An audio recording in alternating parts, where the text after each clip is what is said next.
From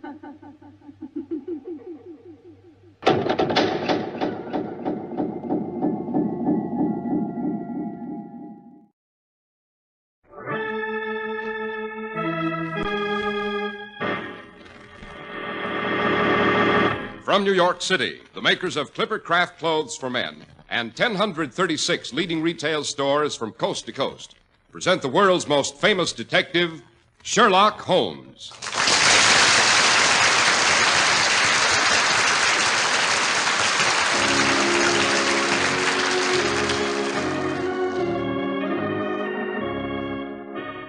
This week's adventure, the case of the Everblooming Roses.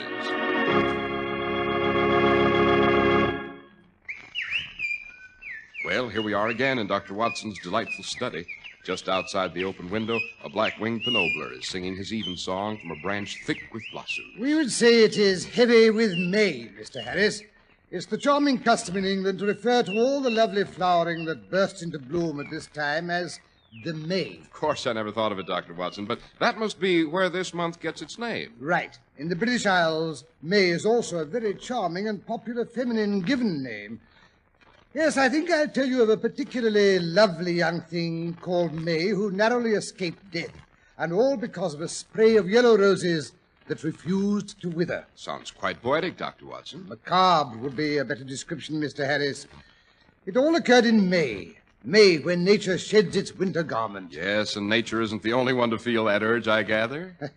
I was wondering how long it would take you to notice my new spring outfit. Well, you know, I noticed it the minute I came in the door. The fit, the quiet authority that's achieved only with good tailoring and fine materials. You know, all the talk about high prices doesn't affect you at all if you wear Clipper Craft clothes. Yes, if you wear Clipper Craft, you haven't a worry in the world about getting the most for your money. You're certain of long-wearing fabric, superb tailoring, and smart style. You've always been sure of these from Clipper Craft. But today, Clipper Craft's old-fashioned values are all the more remarkable. They're made possible by the famous Clipper Craft Plan, concentrating the buying power of 1,036 of the nation's finest stores from coast to coast, providing steady year-round operation, reducing manufacturing and distribution costs, and putting the savings in your pocket. If you've never worn Clipper Craft, we guarantee you the finest suits you've ever seen for only $40 and $47.50. Luxurious tropicals from $33.75 to $40, and handsome sport jackets at only $26.50. So join the millions who enjoy Clipper Craft clothes. Compare Clipper Craft with clothes selling for many dollars more.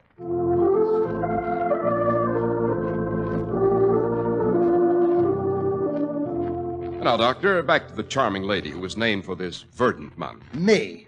Yes, it was rather late in May, as I remember. The year was 99 or 10, I believe. Holmes had retired to a small property he'd acquired on the coast of Sussex and was deep in bee culture. Leaving you alone and deserted. Except for a delightful and devoted little wife. Yes, exactly. Well, to begin at the beginning, I'd gone down to Sussex for a long weekend of fresh air and relaxation. You might have known better than to expect relaxation around Sherlock Holmes, Doctor. Oh, how right you are, Mr. Harris. Well, it was Saturday morning. Holmes and I were finishing a leisurely breakfast which had been served up on the east terrace overlooking the channel. I had just filled my pipe and was offering my tobacco pouch to Holmes when, to my surprise, he refused. Never touch the stuff. Never touch tobacco, Holmes, you prevaricator. When I think of the tons I watched you consume, a regular inferno. Just the same, I've given it up. What, anything wrong with your health? No, I've given up nicotine because my bees don't like it, you know. You go out among the hives reeking of nicotine and see what happens to you, Watson. I have no intention of going near the silly things. Bees, my dear Watson, are not silly. If the human race conducted its affairs with half the discipline and intelligence, we'd have fewer fools like the latter-day Jehu, who is at this moment scorching up the cliff road in this direction. What? Oh, you mean the chap driving the automobile, I take it. Naturally. The blithering idiot must be courting death at close to 40 miles an hour. Holmes, he's coming in here. Made the turn on 2 wheels. It's a wonder he missed the gatepost. Phew, look at the dust he's kicking up. Well, at least he did manage to stop the juggernaut. For a moment, I thought he was going right on through the kitchen. Well, this is a bit of luck. I'd hoped to see Holmes, of course, but to find Watson as well. My dear fellow, the pleasure's mutual. Isn't it, Watson? Huh? You know, Holmes, I don't believe the old boy remembers me. How can I tell if I remember you or not, all done up in that cap and goggles? My dear Dilly, you'll have to forgive Watson. I've never been able to teach him to recognize people by their immutable features, the shape of the ears, the set of the jaw. Dilly? Don't tell me it's old Peter Dillinghurst. Now, the Reverend Dr. Dillinghurst, rector of Basham Church, I believe. Yes, worse luck. That's what I've come to consult you about, Holmes. Things have been happening at Basham Church. Every morning, there are fresh roses on the late Lady Elfrida's tomb. And the old bell in the tower has started to ring again. Well, but look here, Dillinghurst. People often place flowers on tombs, and church bells are quite frequently rung, you know. Yes, but the people didn't place the roses, Watson, and people didn't ring the bell. Matter of fact, the bell hasn't been rung for 5 years. Not since the time it was hit by lightning and badly cracked. The stairs to the bell tower were destroyed by fire at that time and never replaced. No one can reach the rope. Oh, well, then, what... It's those confounded roses that are really the most disturbing phenomenon, Holmes. Basham Church is locked up. It's locked up every night after evensong. I attend to the locking up myself. Every night when I make the rounds to extinguish the candles, I notice the day's spray of yellow roses on Lady Elfrida's tomb. And every night they are faded and drooping. Well, yellow roses always seem to be particularly perishable, Holmes? Don't interrupt, Watson. The next morning, when I unlock the door and air out the church, there are the roses, as fresh as though they'd just been plucked. And no one has set foot inside the church. Amazing, Holmes? My dear Dillinghurst, what makes you so positive that no one had entered the church? I'm not a fool, Holmes. On several occasions I have scattered ashes, not only around the doors, but around Lady Elfrida's tomb as well. There's never been so much as a mouse track through them. By Jove. Furthermore, a group of schoolboys who've joined that new organization, what is it they call it? Oh, yes, the Boy Scouts. Oh, I've heard of them, Holmes. Remarkable lads. They can rub 2 sticks together and make a fire, don't you know? They didn't invent the process. Go on, Rector. Well, as I was saying, the boys and their scoutmaster, the local librarian, volunteered to spend the night in Basham Church to see if they could find out who was responsible for the blooming roses and the ringing bell. What did they discover? Nothing, Holmes. Absolutely nothing. At exactly midnight, the bell rang and the roses bloomed afresh. Nobody, absolutely nobody, was within arm's reach of either. Why are you so perturbed about all this, Dilly? Because this occurrence is killing May, the present Lady Danesfield. May was the late rector's daughter, Holmes. I've known her since she was a child, and I came to Basham to act as her father's curate. May is, of course, much younger than Sir Albert, and Elfrida, his first wife. In fact, I think May was always afraid of Elfrida, who was a strange, cold throwback to her Danish ancestors. It's on Lady May's account that I ask you to investigate this matter, Holmes. Well, what do you say, Watson? Shall we take a run over to Basham and Dilly's newfangled perambulator? I'll go and get my coat and hat. Oh, you won't need them, Watson. I've brought along caps and dusters for both of you. Come along. We shall have to drive like the devil if we're going to get back in time for choir practice.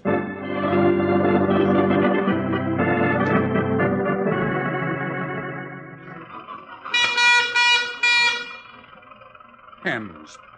I never realized the utter imbecility of barnyard fowl until I started to drive a car. Dilly, look out! There's a boy on a bicycle. Never touched him. Oh. Tell me, Dillinghurst, first about the church bell. You say it sounds at midnight. How often has this occurred? Every night since Lady Elfrida's birthday, the day those confounded yellow roses were placed on her tomb. That's nearly 2 weeks ago. Yellow roses. Is there any significance to yellow roses? Oh, yes, Holmes. Sir Albert Danesfield's first wife, the Lady Elfrida, came from Castle Odo, which is famous for its yellow roses. When the Lady Elfrida married Sir Albert, she brought along a half dozen of the rose bushes in the family garden to plant them. What happened to him? Hugo, that's his name, still lives at the Hall, although he must be well over 80 by now. Oh? Well, he was always particularly devoted to Elfrida. And somehow he always managed, whether the season was early or late, to have those rose bushes covered with blossoms for Lady Elfrida's birthday. And every year, after his mistress died, on her birthday he'd bring a sheaf of yellow roses to Sir Albert, who'd carry them to Basham Church and place them on her tomb. But every year up to now, the roses have withered in due course of time. Well, not every year, Holmes. That is, the Lady Elfrida's been dead over 10 years. Oh? 3 years ago, when Sir Albert decided to take a young wife, well, you know how it is. He sort of neglected to keep up the custom of decorating his first wife's grave on her birthday. Thoughtless of him, eh, Holmes? Possibly. Well, this year on Elfrida's birthday, old Hugo stopped Sir Albert and his young wife as they came out to take their morning stroll in the gardens.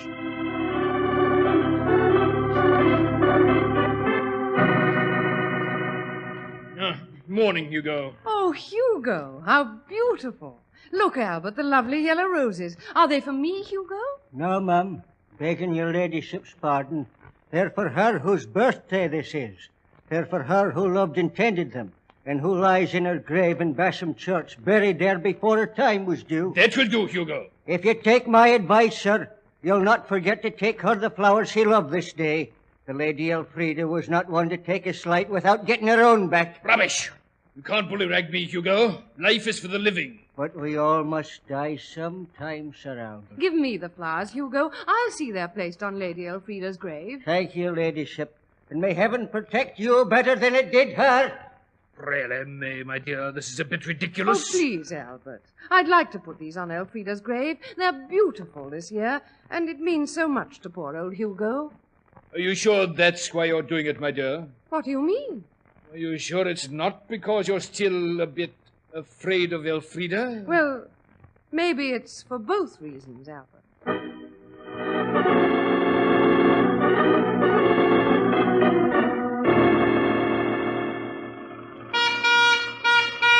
That's the second time, Dillinghurst, that you've mentioned the Lady May was afraid of her predecessor. That's not as startling as it sounds, Holmes. Oh? Confound that man with his sheep. Does he have to take up the entire road? Oh, what was I saying? Oh, yes. Everyone was terrified of Elfrida. She was a cold, forbidding sort of woman, even in her affections. She should have had children. That might have made a difference. You see, she knew how desperately her husband wanted them, and, well, when the years went by and there were no heirs to carry on, Albert turned rather cold towards her. Unfeeling of him, eh, Holmes? I've often suspected that Lady Elfrida's drowning in Sea Creek that runs past the hall wasn't as accidental as we were led to believe. You mean, you think it was suicide? There was no autopsy, I Oh, suppose. good Lord, no. They just pulled her out of the weeds. She'd been missing for 3 days before the grappling hooks found her. They were afraid she'd done away with herself when they found the note. What did it say? I have gone to answer the call. You say that May was always afraid of Lady Elfrida. What was the older woman's attitude toward the girl? Did she suspect her husband felt an attachment for her? Oh, good heavens, no. May was only 12 years old when Lady Elfrida drowned. She was 19 when Sir Albert asked her to be his second wife. You say they've been married 3 years. Are they happy? I suppose so. Of course, Sir Albert's disappointed again that there are no children. Maybe it wasn't entirely the Lady Elfrida's fault the first time, eh, Holmes? Don't interrupt, Watson. Then Sir Albert's family may die out with him. Oh, no, Holmes. There's Robert, Albert's brother, a half-brother, as a matter of fact. He's much younger, but he's rarely at home, always off hunting big game in India, Africa, some other outlandish place. He's just returned from Canada about 6 weeks ago. How does he get on with Sir Albert's new wife? Hardly has a word to say to her. Just keeps looking at her with those strange, black, burning eyes of his. His mother was Spanish, you know. They do say he takes after her. I say, look at that magnificent sunset there, over in back of that steeple. That's the steeple of Basham Church, Watson. We're nearly home. The town begins on the other side of the railroad tracks at the foot of the next decline. Would you care to drive to the church immediately, Holmes? Oh, I say. Oh, control no. yourself, Watson. I know you're famished. Suppose we pay a visit to the local inn first, Dillinghurst, and postpone our investigation of Basham Church until the witching hour of midnight.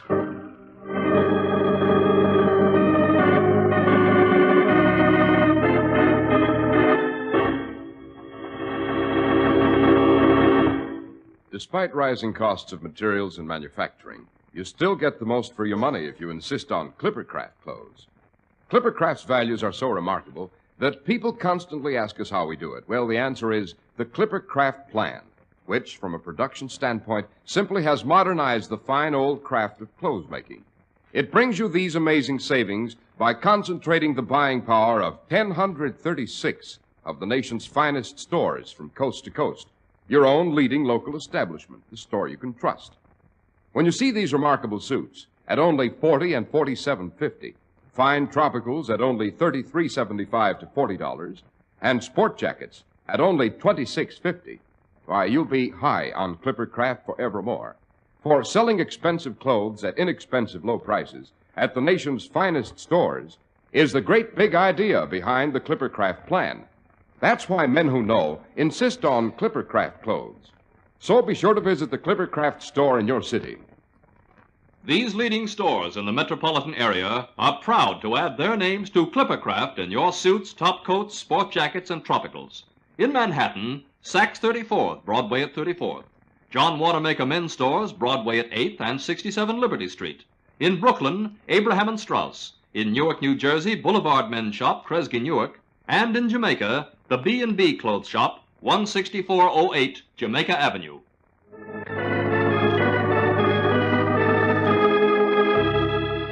And now back to Basham Churchyard.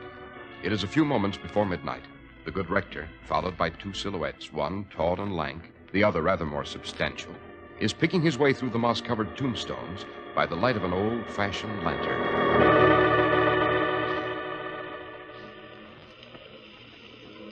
Careful, Watson. One of the headstones has fallen over. Some of the graves are very old and their families have died out. The more important families, of course, have their tombs and vaults inside the church proper, where the local historical society cares for them. Dashed undemocratic, eh, Holmes? What difference does it make when you're dead? Now, up these steps. Just a moment till I find the key to the side door. I say, listen to the wind. Sounds like a lost soul. Here we are. I'll go first and light the way.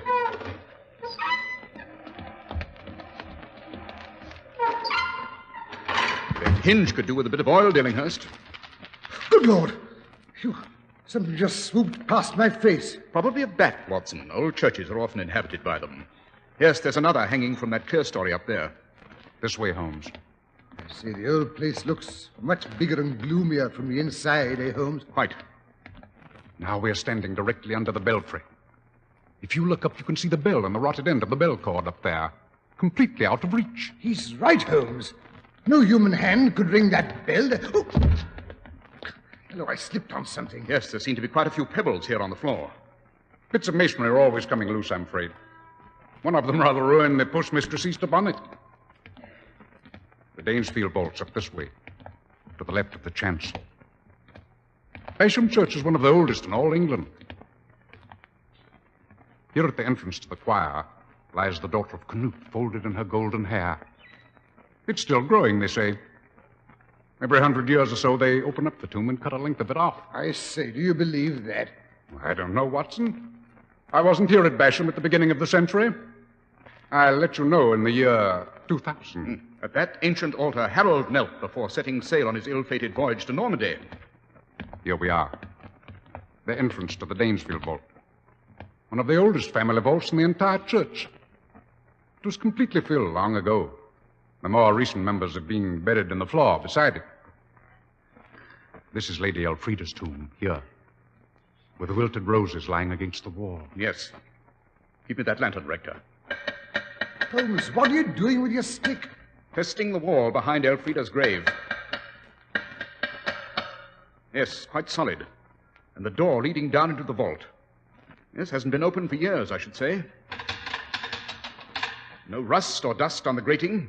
The grill works sound as the day it was made. Those old Danes could teach us a thing or two about ironwork, eh, Holmes? Yes. Suppose we take up our places in the first pew over there. It's nearly midnight. We may as well wait in comfort for this phenomenon of the roses.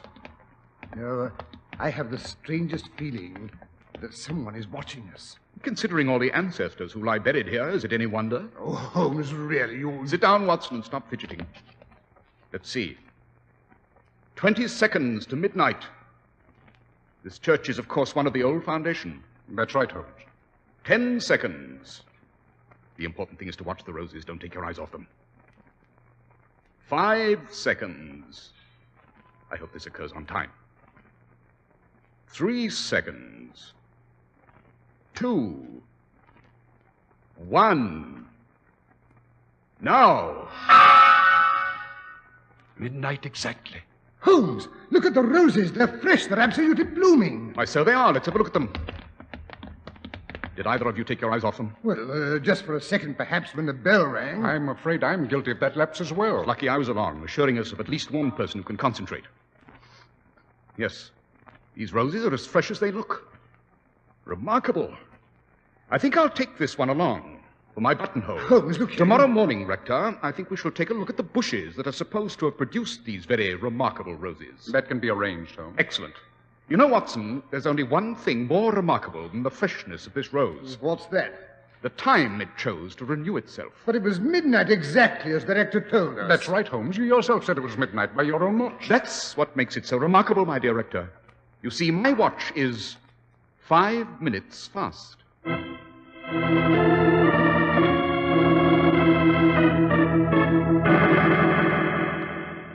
It's very good of you, Mr. Holmes, to take such an interest in our little problem of the everlasting roses, but after all, I imagine a person of your reputation has many more important crimes to investigate. It's not the importance of a case that interests me primarily, Sir Albert.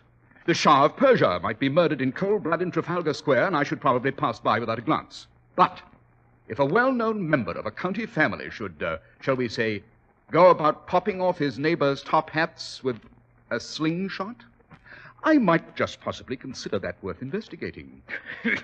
What a droll fellow you are, Mr. Holmes. Am I, Sir Albert? Oh, yes, here we are. These are my former wife's yellow rose bushes, Mr. Holmes. Now quite bare of blossoms, as you can see. I thought they might be. Yes, let me see. Yes, basically a rugosa with a later grafting of something. Yes, I rather imagine the rose these bushes produce resembles that early flowering yellow rose now called the Father Hugo. Why, yes, Mr. Holmes, that's absolutely correct. By the way, Sir Albert, you have a gardener named Hugo. Oh, yes, poor old Hugo. He's failing fast, I'm afraid. This business of the yellow roses is preying on his mind almost as much as on my wife's. My favorite rose is a Frau Druschke, which blooms about now. It's a pure white rose, as you know, and should remain so. I agree. I quite agree. People who are forever crossbreeding and grafting... Robert, are you sure? Are you sure you didn't hear it? Last night it called again, just shortly before dawn. It was down by the bend of the sea creek where they found Elfrida. It was a woman's voice, and it kept calling my name. I had an almost irresistible urge to go to it. What rot, May? You must have been dreaming. It wasn't the first time I heard that voice. It called to me 3 nights ago. Oh, Robert, I was terrified. I knocked on Albert's door, but he didn't answer. Then I knocked on yours, but you didn't hear me either. And all the time that voice kept calling to me. The men in this household must be remarkably heavy sleepers. Robert, who's that? Some confounded eavesdropper on the other side of the hedge. May, my dear, come round the hedge here a moment and bring Robert. I want you to meet 2 distinguished guests, Mr. Sherlock Holmes and Dr. Watson, my wife and my half-brother Robert. We've come to solve the riddle of the yellow roses. Oh, no! Leave her alone. Leave her alone, all of you.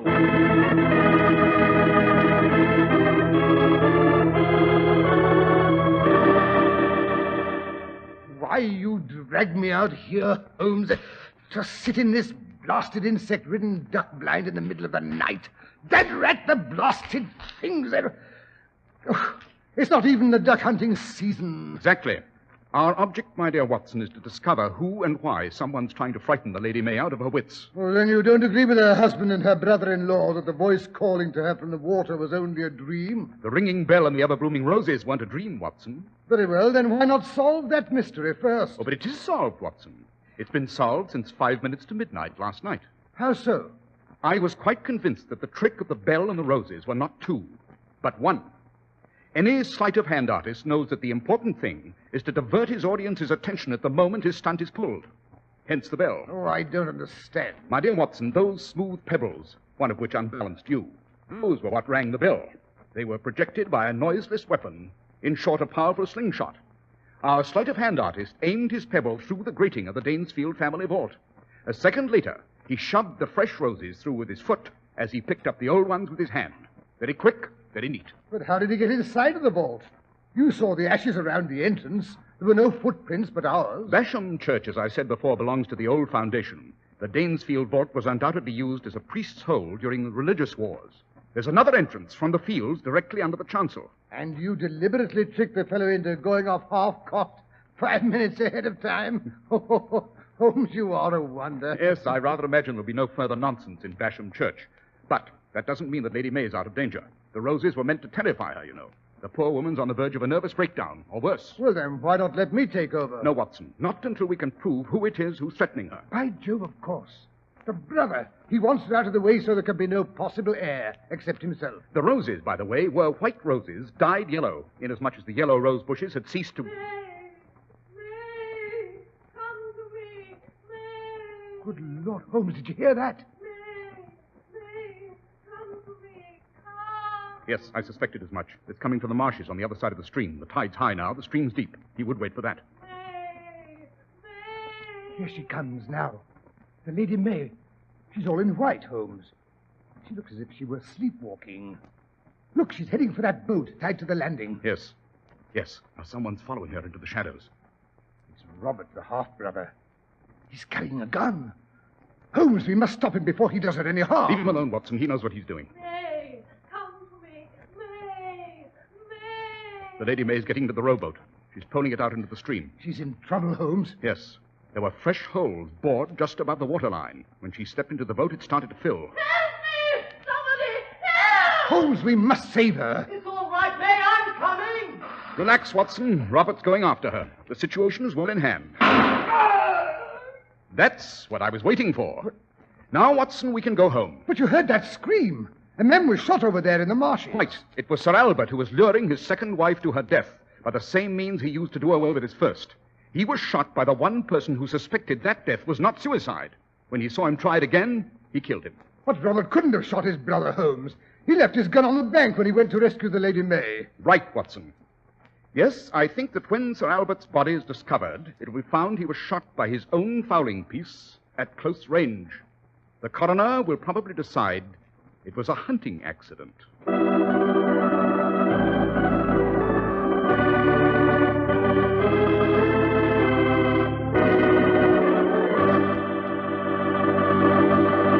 Well, the Lady May was rescued, I take it, Doctor. Oh, yes, Mr. Harris. But why did her husband want to do away with her? Because she, like his first wife, had produced no sons, and because he suspected his brother had fallen in love with her.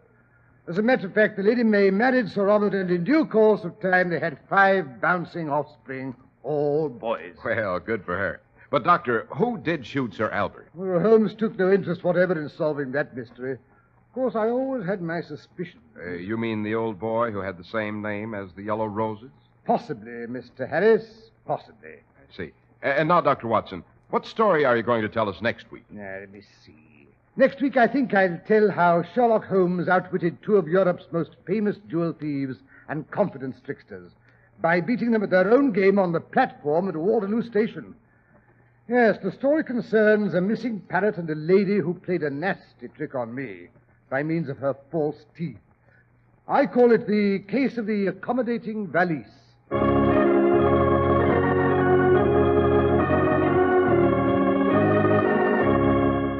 The makers of Clippercraft clothes and 1,036 leading stores from coast to coast have brought you another in the new series of broadcasts featuring the world's most famous detective, Sherlock Holmes.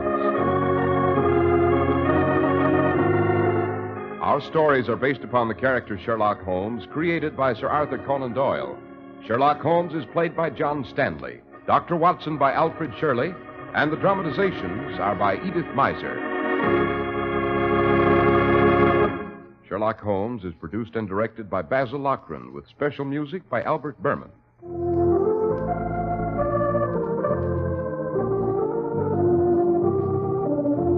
If you don't know your Clippercraft dealer, write Clippercraft, 200 Fifth Avenue, New York City. Be sure to listen next week to Sherlock Holmes in The Case of the Accommodating Valise.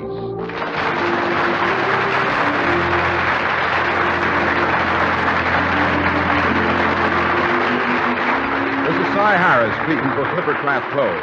This is the Mutual Broadcasting System.